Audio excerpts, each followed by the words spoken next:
ಆಗಿದ್ದೇನೆ.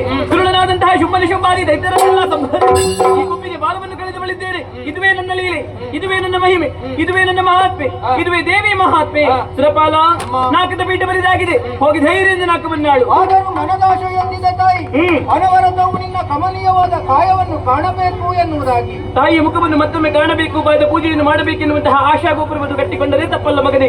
ಆದರೆ ಇನ್ನು ಮುಂದೆ ನಾನು ನಿನಗೆ ಈ ರೂಪದಲ್ಲಿ ಕಾಣ ಸಿಗಲಾಗದು ಕಂದ. ಕಾಣುವ ಬಗೆ ಹೇಗೆ? ಚಿಂತಿಸುವಂತಹ ಪ್ರಮೇಯವಿಲ್ಲ. ಮುಂದಕ್ಕೆ ದ್ವಾಪರಾಯುಗದಲ್ಲಿ ಶ್ರೀಕೃಷ್ಣನಿಗೆ ಭಗಿನಿಯಾಗಿ ಅಂಬರದಲ್ಲಿ ಮಾಯಿ ಎನ್ನುವಂತಹ ಹೆಸರಿನಿಂದ ಕ್ಷಣ ಮಾತ್ರ ಗೊತ್ತಿಸಲಿಕ್ಕಿದ್ದೇನೆ. ಆ ಹೊತ್ತಿನಲ್ಲಿ ನನ್ನನ್ನು ಕಂಡು ಸಂತೋಷ ಪಡಬಹುದು ಮಗನೇ.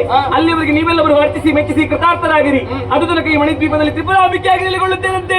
ಅಂತರ್ಧಾನರಾಗುತ್ತೇನೆ, ಅಂತರ್ಧಾನರಾಗುತ್ತೇನೆ, ಅಂತರ್ಧಾನರಾಗುತ್ತೇನೆ. ಯಾ ದೇವಿ ಮಧುಕೀಟ ಭದ್ರಮತಿನಿ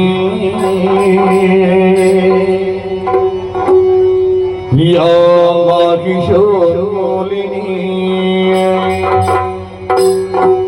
ಯಾ ಧೂಮ್ರೇಕರ ಚಂಡಮುಂಡ ಶಮನಿ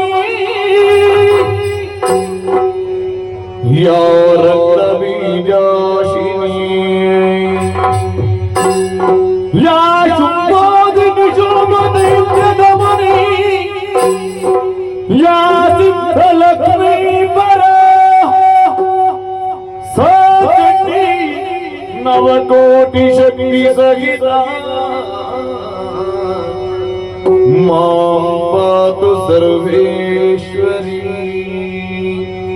ಮಾಂ ಪಾತು ಜಗದೀಶ್ವರಿ ಮಾಂ ಪಾತು ಮಹೇಶ್ವರಿ.